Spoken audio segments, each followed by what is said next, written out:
Hello, welcome back to the YouTube channel. I'm Nick from Australia. Welcome to the Manly Seagulls versus Canterbury Bankstown Bulldogs review for round 3 of the 2022 NRL season. Obviously, the game was yesterday, it was last night, but I didn't get a chance to watch the full game until just now because I was obviously at the Broncos and Cowboys game yesterday, and I drove straight back from Brisbane to Lismore. And by the time I got back, it was 10 p.m. and I was buggered, so I went to sleep, and I haven't really had a chance to watch the full game up until now, and I just watched the full game, and I've had a few people message me during the day, hey, Nick, can you do a Manly Bulldogs review? Have you seen the game, Nick? Blah, blah, blah. So I just went, you know what? I'll watch the full game, and then I'll do a review, and that's what I've done, so you guys can get the review. Obviously, I review every game. I was a bit iffy to do this game because I heard it was a shit game and I heard it was sloppy, and it was just that. It was a bit better than Tigers Warriors, so I thought, why not? I'll do a quick 5 to 7 minute review on the Manly Bulldogs. So without further ado, let's just get into it. I'll give you guys my quick thoughts on the Seagulls and the Bulldogs game. Obviously, it was a wet night there at Brookvale Oval. They were opening up the Centre of Excellence, and I know it was a very sloppy game, but the Seagulls did win the game 13 points to 12, but we'll get into the review. So it all started off very early for the Dogs. Dogs got off to a flying start, and it was good to see the Bulldogs playing a little bit of open footy early on. They haven't done that a whole lot in the first couple of rounds, but Bulldogs scored the first try within the first 2 or 3 minutes through Brendan Wakeham. He put a grubber kick in, and Olakawatu just was unable to pick the ball up properly, and Brendan Wakeham scoring the first try of the game, which was a massive surprise to everybody, but he ended up scoring it. So full credit to Brendan Wakeham. Bulldogs go to 4-0 early on. Good start for the Dogs. Manly a little bit sloppy with the ball, a couple of poor errors, and last tackle options weren't the best from the Seagulls. I know it was wet weather football, but they need to be a little bit better than that. Manly, some of their last tackle options and stuff need to improve a lot. But the Bulldogs scored again on the wing there through Braden Burns, a nice little try there. The Bones Dogs go to 8-0, and I'm thinking to myself, fuck, wow, really good start for the Dogs, really good start. And then the Seagulls, they finally got on the board. I tried to Tom Trbojevic, Manly go to left-hand side. Garrick throws it on the inside to Turbo. Turbo scores. I'm going, well, finally, they're on the friggin' board. And then I believe we go to 8-6 at that point, or 8-4 from memory. And then I think Matt Burton got a penalty goal, which got the Bulldogs out to 10-6 or something from memory, or 10-4, something like that. And then I tried to Ruben Garrick pretty much right on half-time. It was about 10 seconds to half-time, and Foran throws this bullet ball to Garrick. Garrick goes in and scores in the corner. Half-time, I believe, we're at 10 apiece. And then a penalty goal. I think it might have been a penalty goal. I could be wrong. Manly were up 12-10. And then the Bulldogs got a penalty late in the game. Now, the penalty from the Bulldogs got, which I don't agree with. It was a penalty because Manly were offside off a scrum. Now, that's usually what they call a differential penalty.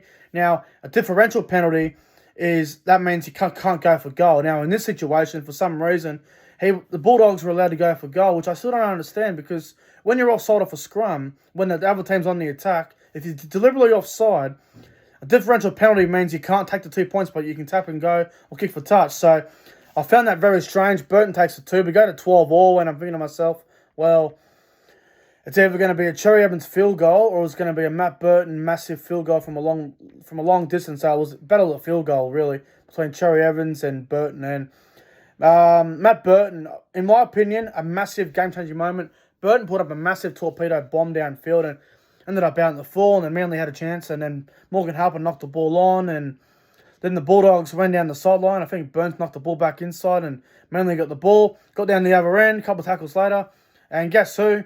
You guessed it. Cherry Evans kicks a field goal. Manly 13-12. 3 minutes to go. Bulldogs go short kick off. Can't get the ball back. And then the Dogs did have a chance from 45 metres out. And obviously wet weather conditions. Very hard to kick a field goal from 45 out. And Burton had a crack at it for a 2-pointer and obviously fell short. And then Cherry Evans finds touch. Very nice kick, by the way. And the Bulldogs had to go 100 metres. And then last play of the game, they're throwing the ball back to Bailey beyond the Oddie. Throws it at Adokar. Adokar chips it over the top. Goes out in the full, and full time. Manly beat the Bulldogs 13 points to 12 there at Brookvale Oval. Manly getting their first win of the season there at Brookvale Oval. A well-deserved win. It wasn't pretty. It was very ugly conditions, but they ended up getting the job done. I've got to say, though, I thought the Dogs were very unlucky. I thought the Bulldogs looked really good in periods of that game. In the first half in particular, I thought their attack looked a lot better. Obviously, their first try was a lucky one, and the one that Braden Burns was well presented. But the Bulldogs, I see a lot of improvement from them. I really do. The only thing I don't understand is I think Luke Thompson, even though he wears the number 8 jersey, I think he needs to be starting, man. You can't be putting him on the bench and then starting Simon for Naya. Thompson needs to be starting for mine. I just feel you get a lot more impact early on in the game with Thompson and Vaughan up front, and then obviously Jackson and Pangai and Corey Waddell out wide, and obviously Jackson in the middle. So I think the Dogs are improving, and look, I just think they need to try and work out how to get the ball to Addo-Carr. Addo-Carr was one of their big off-season recruits. He hasn't scored a try yet, and we're going into round 4 this weekend. So I just feel 3 rounds in so far, the Bulldogs haven't been able to score much points. You can see the improvement there, but Addo-Carr's not getting enough ball for mine. So maybe if Burton can just try and demand more ball and maybe try and get Addo-Carr some more ball there, they'll be a lot better. But, I thought the Seagulls, they did enough to win. It wasn't pretty. It was very ugly. They mainly made about 15 to 16 errors. So a very unconvincing win, but you take what you can get, and the Seagulls will obviously try and find ways to improve off this performance and take on the Raiders this weekend. And the Dogs, they play Melbourne next week, which is a very tough opponent. But Melbourne haven't been in the best of form to start the year, so you never know. If the Dogs can find some attack, they might be able to trouble Melbourne, but until they do that, they won't be troubling anyone. So the Dogs will get better, but the Seagulls just a little bit too good. I just want to mention real quick as well, the ballsy selection to drop Averillo for Brandon Wakeham was a very ballsy one.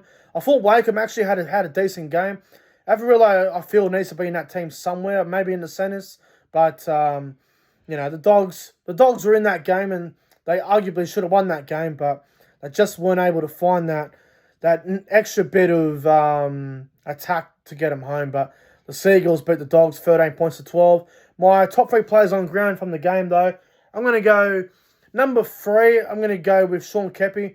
Sean Keppie had a really strong game. Number 2, I'm going to go with Bailey Biondi Otto. I thought off the bench, jersey 14, Bailey Biondi Otto was very good. And number 1, my man of the match, I'm going to give it to Tom Trbojevic.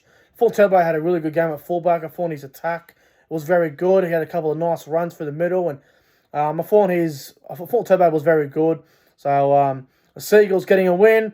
Also, quick mention, Jason Subb and Morgan Harper need to be a lot better. I thought they were both really poor, so hopefully they can improve. But anyway, guys, that's it for the review. Seagulls 13, Bulldogs 12. Thanks for watching. Like and subscribe, and I'll see you guys tomorrow night for my round 4 tips. Until then, stay safe and see you all in the next one.